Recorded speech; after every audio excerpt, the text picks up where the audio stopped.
let's talk about the executive assistant role and why it could be the smartest, most underrated freelance career path out there right now.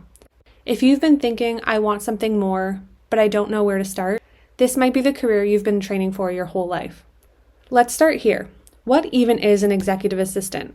A real EA is the person who keeps priorities straight and problems solved before they ever reach the executive's plate. And you're not waiting for instructions.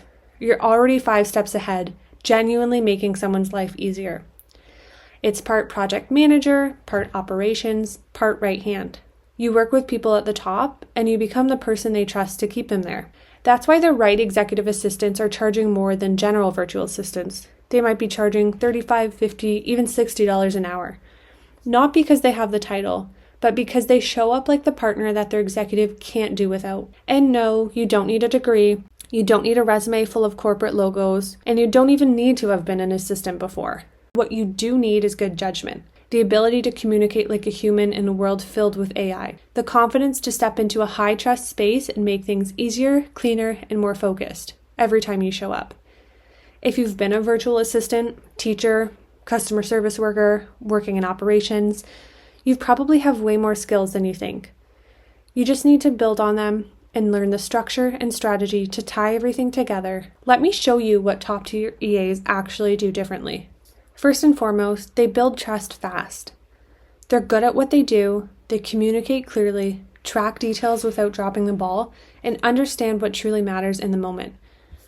They're not waiting to be told what to do, they're not waiting to be assigned a task, they're literally part of the business.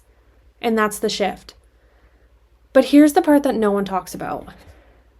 This role is evolving, but you don't have to take on a full-time job to do this work.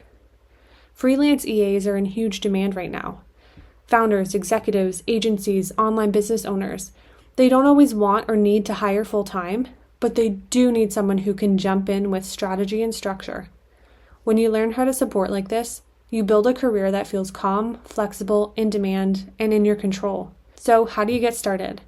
Grab our free EA starter guide below. It breaks down the top skills, what clients are actually looking for, and how to position yourself from day one. And it might just change how you see your own value. Because this role, it's not just a way to make money. It's a way to build a lifestyle you've been hoping for with the skills you already have. You just need to learn how to use them.